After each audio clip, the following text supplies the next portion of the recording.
Everyone, and welcome back to Mrs. B History, the Industrial Revolution made easy. In this video, we're going to look at a rather odd couple who powered the world. So how did this couple impact on the Industrial Revolution, one of the most world-changing events in human history? Factories, railways, steamships, the modern city, and at the centre of it all were two very different men. One was a brilliant Scottish inventor who was shy, anxious, permanently worried, and absolutely rubbish at selling his own ideas. The other was a cheerful, charming Birmingham businessman who could sell literally anything to anyone, but who needed someone else to do the inventing. Separately, whilst brilliant, they were stuck, but together they changed the world.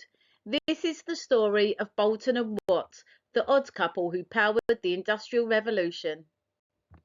So let's meet James Watt. Born in Scotland in 1736, Watt was a scientific instrument maker. Think of him as the guy who builds and repairs precision equipment. He was also an absolute genius, but he's not what you'd call a people person. Watt suffered from migraines, bouts of depression, and serious money worries for most of his adult life. He once wrote to his business partner, "I would rather face a loaded cannon than settle a disputed account or make a bargain." The man was brilliant at inventing. He was terrible at everything else. Now, some of this we've mentioned in the first video. In 1764, Watt was asked to repair a model Newcomen steam engine at the University of Glasgow. And as he tinkered with it, something clicked. He realised the engine was wasting enormous energy by repeatedly heating and cooling the same cylinder. Heat it up to make steam, cool it down to condense the steam. Heat it up again, cool it down again, over and over. Now his big idea was to add a separate condenser, a second chamber where the steam cools down, so the main cylinder could stay permanently hot. One elegant solution that would change everything. Newcomen's engine from 1712 needed 20 kilograms of coal per horsepower hour. Watt's engine just needed 2 kilograms.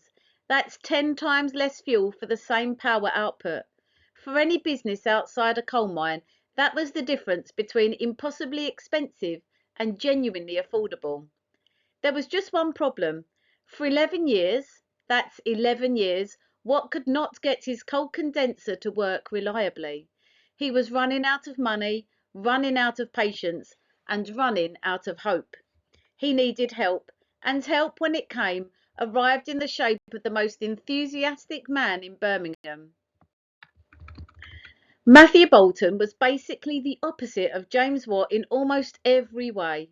Where Watt was anxious and gloomy, Boulton was cheerful, optimistic, and bursting with energy. He genuinely loved meeting people, he loved new ideas, and he loved making money.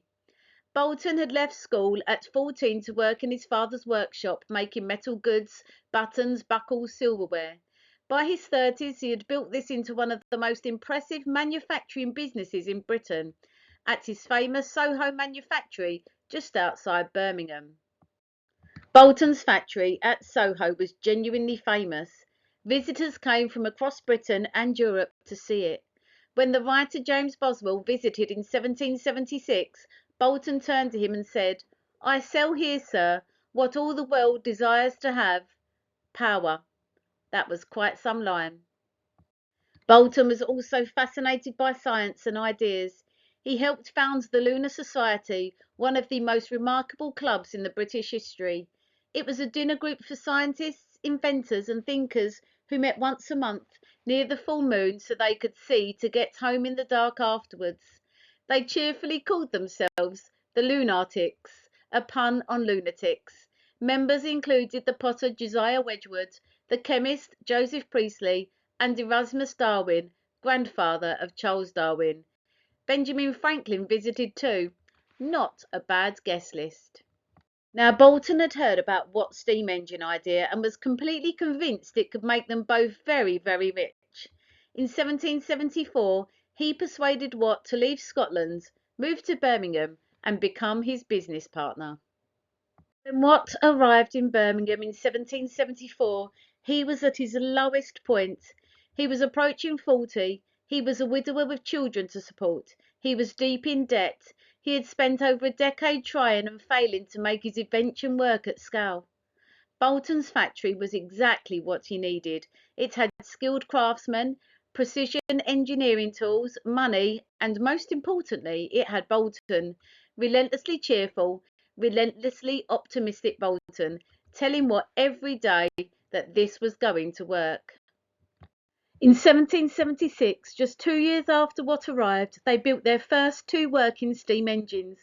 One pumped water out of a coal mine in Staffordshire, the other powered bellows for a blast furnace in Shropshire. They worked. They actually worked. Watt was the genius, Boulton was the businessman. Because Watt's anxiety made him terrible at dealing with customers and contracts, Boulton would often follow up after Watt visited customers. Because Watt's appalling business sense meant clients would try to take advantage of him. Meanwhile, without Boulton's money and relentless encouragement, Watt might never have finished his engine at all. Historians have noted that without Boulton's support and the psychological help of his Lunar Society friends, Watt's depression might have stopped him entirely. They were chalk and cheese, but that's exactly why it worked. So by 1776, they had a working steam engine. But here's the next problem. It only moved up and down, which meant it could pump water, but it couldn't directly power the spinning machines or looms in a textile factory. So in 1781, Watt, with a nudge from Boulton, who could see the enormous commercial opportunity, devised a way to convert that up and down pumping motion into rotation. He called it the Sun and Planet gear, a toothed wheel fixed to the end of the piston rod, meshed with a larger rotating wheel, turning the back and forth movement into a continuous spin. This was the moment that everything changed. Now the steam engine could power almost any machine, spinning cotton, pressing oil, crushing sugar, lifting heavy loads, printing newspapers, weaving cloth, all of it. By 1800, there were 451 Boulton and Watt engines operating across Britain. Over the course of the 19th century, steam power would go on to weave textiles, harvest wheat, power trains, print newspapers, and eventually generate electricity. Watt's original insight, turned into reality by Boulton's factory and money and sheer optimism, was at the heart of it all. James Watt retired in 1800, a very wealthy man. He was 64 and had spent 36 years worrying himself sick about engines, customers, patents and money. In retirement, he finally relaxed, pottered about in his workshop and invented things just for fun. He died in 1819, aged 83. Matthew Boulton died in 1809, aged 81. He'd spent his final years fighting counterfeiters and actually reinventing British coinage. His Soho Mint produced the first copper pennies and twopenny coins in Britain in 1797. Even in old age, he couldn't stop finding new problems to solve. Some say that Watt's steam engine can be said to have created the Industrial Revolution, and that's true. But I'd argue it was the partnership that did it, because without Boulton's money, cheerfulness and business sense, Watt might have given up, and without Watt's genius, Boulton had nothing to sell. And so that's the story of Boulton and Watt, the anxious genius who spent 11 years failing, and the cheerful salesman who convinced him to keep going on, the odd couple who, together, built the engine that powered the world. So next time you see a 60 watts on a light bulb, or look at a steam train, or even just sit in a factory-made chair, somewhere in the chain of events that made those things possible are two men in Birmingham in the 1770s arguing about condensers and coal. So if that was useful, please hit like and subscribe to Mrs. B History. More Industrial Revolution videos are coming very soon. And please comment below. Do you think Watt could have done it without Boulton? Or was Watt the real genius and Boulton just the money? I'd like to know what you think.